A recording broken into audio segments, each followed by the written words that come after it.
الرحیم نحمدہ ونصلی علی رسولہ الکریم اما بعد عن عبداللہ بن مسعود رضی اللہ تعالی عنہ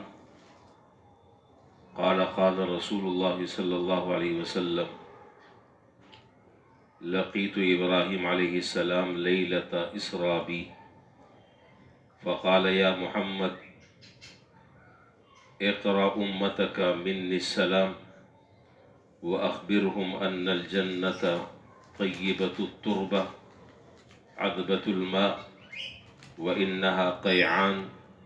وإن غراسها سبحان الله والحمد لله ولا إله إلا الله والله أكبر رواہ الترمذی۔ حضرت عبداللہ بن مسعود رضی اللہ تعالیٰ عنہ سے روایت ہے کہ جناب نبی کریم صلی اللہ علیہ وسلم نے ارشاد فرمایا کہ معراج والی رات جب میں نے آسمانوں کا سفر کیا تو اس سفر میں مختلف انبیاء علیہم السلام سے مختلف آسمانوں میں ملاقاتیں ہوئیں، جس کی پوری تفصیل حدیث کی کتابوں میں موجود ہے۔ ان میں سے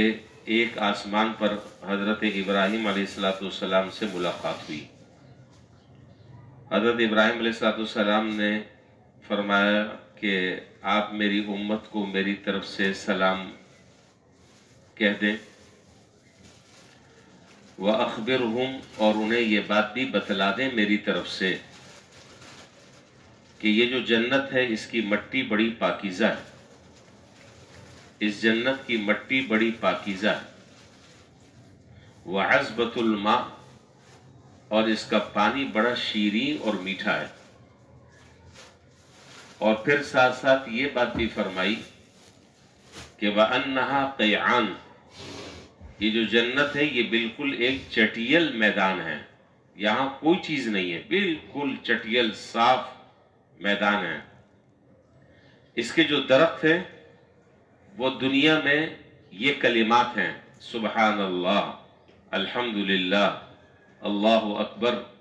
لا الہ الا اللہ۔ یہ ترمذی شریف میں یہ روایت ہے۔ اب اس روایت میں چند باتیں قابل غور ہیں۔ سب سے پہلی بات تو یہ ہے کہ دوسری روایت میں کہ حضرت ابو ہریرہ رضی اللہ تعالیٰ عنہ ایک مرتبہ زمین میں کوئی پودا لگا رہے تھے۔ جناب نبی کریم صلی اللہ علیہ وسلم کا جب وہاں سے گزر ہوا تو آپ نے فرمایا کہ اے ابو ہریرہ یہ کیا کر رہے ہو؟ فرمایا کہ اللہ کے رسول میں پودا لگا رہا ہوں۔ تو آپ نے فرمایا کہ میں اس سے بہتر پودے نہ بتاؤں، اس سے بہتر میں پودے نہ بتا دوں؟ انہوں نے کہا، عرض کیا کہ اللہ کے رسول ضرور ارشاد فرمائے۔ آپ نے فرمایا کہ یہ سبحان اللہ کہنا دنیا میں ایک پودا اور ایک درخت لگ جاتا ہے جنت میں، الحمدللہ ایک مرتبہ کہنا جنت میں ایک درخت لگ جاتا ہے، اللہ اکبر کہنا، لا الہ الا اللہ کہنا، یہ جنت میں درخت لگ جاتے ہیں۔ تو یہ جو درخت ہے یہ تو سوکھ بھی جاتے ہیں، بس اوقات یہ درخت مرجھا بھی جاتے ہیں، اور یہ درخت بس اوقات پھل بھی نہیں دیتے، وغیرہ وغیرہ بہت سارے ان درختوں میں مسائل ہوتے ہیں۔ لیکن تم جب دنیا میں رہ کر ان کلمات کو پڑھو گے تو اللہ تعالیٰ جنت میں ہر کلمے کے بدلے ایک درخت لگا دیں گے، اور وہ درخت ایسا ہوگا کہ جو کبھی پرانا نہیں ہوگا، کبھی وہ جھکے گا نہیں، ہمیشہ وہ پھلدار درخت ہوگا۔ دوسری بات یہ کہ حضرت ابراہیم علیہ السلام سے جب ملاقات ہوئی تو حضرت ابراہیم علیہ السلام نے حضور صلی اللہ علیہ وسلم سے یہ فرمایا کہ آپ میری امت کو سلام کہہ دیں۔ اس لیے حضرات محدثین نے اور علماء نے لکھا کہ جب یہ روایت کسی آدمی کو پہنچے تو اس کو اس سلام کا جواب حضرت ابراہیم علیہ السلام کو دینا چاہیے، اور وہ جواب کیا ہے؟ وہ جواب یوں دینا چاہیے، وعلیہ السلام ورحمۃ اللہ وبرکاتہ۔ میں نے تو جواب دے دیا، آپ بھی دے دیں، اس لیے کہ سلام آپ تک پہنچ گیا۔ اب ظاہر ہے کہ سلام کا جواب دینا تو واجب ہے۔ وعلیہ السلام ورحمۃ اللہ وبرکاتہ، دو باتیں ہو گئی۔ تیسری بات یہ ہے کہ یہاں پر اس حدیث میں یہ بات ارشاد فرمائی کہ یہ جنت کی مٹی بہترین مٹی ہے اور اس کا پانی بڑا لذیذ اور بڑا شیریں ہے۔ جیسا کہ دوسری روایات اور دوسری حدیث میں ہے کہ جنت کی جو مٹی ہے وہ زعفران اور مشک کی ہے، زعفران اور مشک کی مٹی ہے۔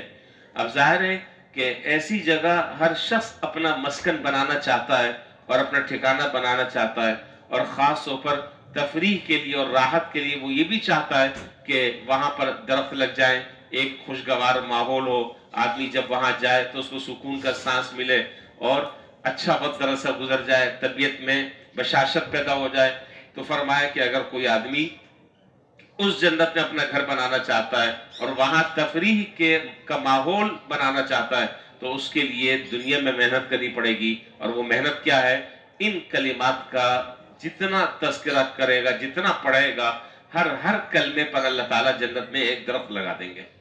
اور وہ درخت جو ہے وہ دنیا کے درختوں پر اس کو قیاس نہ کیا جائے، وہ درخت جو ہیں وہ جنت کے درخت ہیں۔ دوسرا مطلب محدثین نے اس جملے کا یہ بیان فرمایا کہ جس جگہ زمین بہتر ہو، یہ بڑا زبردست مطلب بیان کیا ہے، جس جگہ زمین بہتر ہو اور جس جگہ پانی بہتر ہو تو قدرتی بات ہے کہ وہاں کی پیداوار بڑی اچھی ہوتی ہے، وہاں کی پیداوار بڑی اچھی ہوتی ہے۔ تو اگر کوئی آدمی دنیا میں ان کلمات کو پڑھے گا، ان کلمات کا ورد کرے گا، ان کلمات کو اپنے معمولات میں شامل کرے گا تو گویا کہ درخت لگا دے گا، اور جب درخت لگا دے گا تو جنت کی چونکہ مٹی اور جنت کا چونکہ پانی وہ مشک اور زعفران اور عنبر سے ملا ہوا ہے، لہذا وہ درخت خود بخود ترقی کرتا چلا جائے گا، خود بخود وہ درخت جو ہے وہ تناور درخت بن جائے گا، وہ پودا خود بخود پھل والا درخت بن جائے گا۔ اس لیے زیادہ محنت کرنے کی ضرورت نہیں ہے، صرف یہاں زبان سے یہ کلمہ کہنا، وہاں پر درخت لگنا ہے، صرف زبان سے یہاں کلمہ کہنا، وہاں پر درخت لگنا ہے، اور وہ مٹی، وہاں کا پانی اس کو خوب نشو نما کرے گا اور خوب اس کو بڑھا چڑھا کر ثمرآور کر دے گا۔ اب دو باتیں آخر میں رہ گئیں۔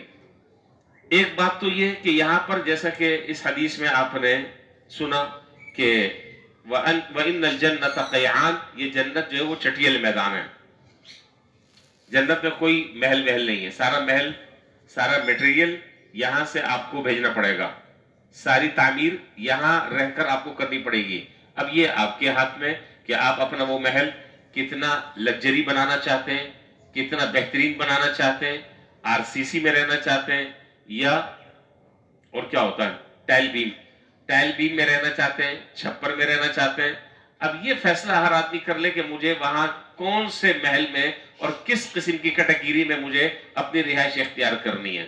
اب ظاہر ہے کہ جنت تو جنت ہے، وہاں تو آدمی یہ سوچے گا کہ میرا محل شاندار ہونا چاہیے، بہترین محل ہونا چاہیے، جیسے ایسا کسی کا بھی نہ ہو، تو پھر اس کے لیے دنیا میں محنت کرنی پڑے گی، اور وہ محنت کیا ہے؟ وہ اعمال ہیں جن اعمال کی طرف جناب نبی کریم صلی اللہ علیہ وسلم نے ہم لوگوں کو وقتاً فوقتاً ترغیب دی ہے کہ یہ تم اعمال اختیار کرو، تمہارے جنت کے گھر کی تعمیر ہوتی رہے گی۔ تو اس کا خلاصہ یہ ہوا کہ یہ سارا کا سارا میٹیریل مکان بنانے کا وہ یہاں سے ہم فراہم کریں گے،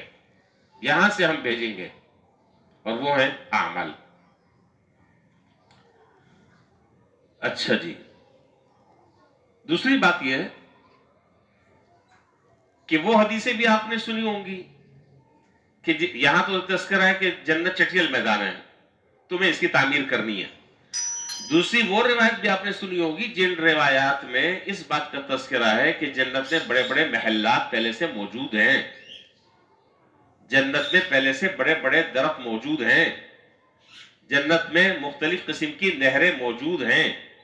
تو اب بظاہر دونوں باتوں میں ذرا سا تضاد معلوم ہوتا ہے،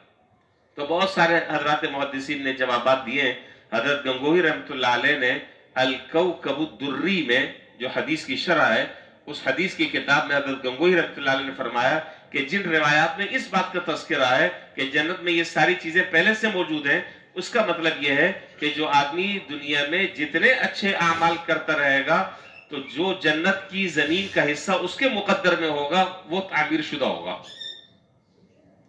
وہ تعمیر شدہ ہوگا، جتنے اعمال کرتا رہے گا اسے وہ جنت تیار، محل تیار انشاءاللہ اس کو وہاں پر مل جائے گا۔ آخری بات، حدیث میں ہے کہ جو آدمی بس یہ ساری باتوں کا ابھی تک میں نے جتنی گفتگو کی ہے ساری باتوں کا خلاصہ اور اس کا لب لباب ہے. حدیث نے فرمایا کہ جو آدمی رات کو اٹھنے کی مشقت سے بچنا چاہتا ہے، جو آدمی رات کی مشقت سے بچنا چاہتا ہے، ظاہر ہے رات کی مشقت یہی ہے کہ آدمی کیسے سردی میں اٹھے، وضو کرے، تہجد پڑھے. جو آدمی اپنے پیسے کو اللہ تعالیٰ کے راستے میں خرچ کرنے میں اس کا دل بخیل ہے، کنجوس ہے، یہی ڈر لگا رہتا ہے کہ میرا خرچ کر دیا تو میرے پیسے کم ہو جائیں گے، یا اتنا بزدل ہے کہ اللہ تعالیٰ کے راستے میں جہاد نہیں کرنا چاہتا، موت کا ہر وقت خوف اسے دامن گیر رہتا ہے، تو پھر ایسے آدمی کو چاہیے کہ وہ ان کلمات کو کثرت سے پڑھے. یہ اللہ کے راستے میں سونے کے برابر پہاڑ خرچ کرنے سے زیادہ اس میں ثواب ہے. دوبارہ میں جملہ کہہ رہا ہوں اور بات ختم ہو جائے گی. جو آدمی ان چیزوں سے بچنا چاہتا ہے، بچتا ہے، نہیں کر پاتا سستی کی وجہ سے، طبیعت کی کاہلی کی وجہ سے، لاؤبالی پن کی وجہ سے، اس کو چاہیے کہ وہ ان کلمات کو کثرت سے پڑھے. ان کلمات کو کثرت سے پڑھنا ایسا ہی ہے جیسا کہ اللہ کے راستے میں پہاڑ کے برابر انسان سونا خرچ کر دے، بلکہ اس سے بھی زیادہ ثواب اللہ تعالیٰ ان کلمات کے پڑھنے والے کو عطا فرماتے ہیں. اور یہ ایسے آسان کلمات اللہ تعالیٰ نے رکھے ہیں، اتنے آسان کلمات ہیں کہ زبان پر ہلکے پھلکے ہیں، کوئی اس میں مشقت نہیں ہے. آتے جاتے چلتے پھرتے زبان چلتی رہے، ان کلمات کو پڑھتے رہے، انشاءاللہ اس محل کی اور جنت کی ہم یہاں پر تعمیر بہت آسانی سے اور سہولت سے کر سکتے ہیں. اللہ تعالیٰ مجھے بھی اس کی توفیق دے اور آپ کو بھی اس کی توفیق عطا فرمائے. وآخر دعوانا الحمدللہ رب العالمین.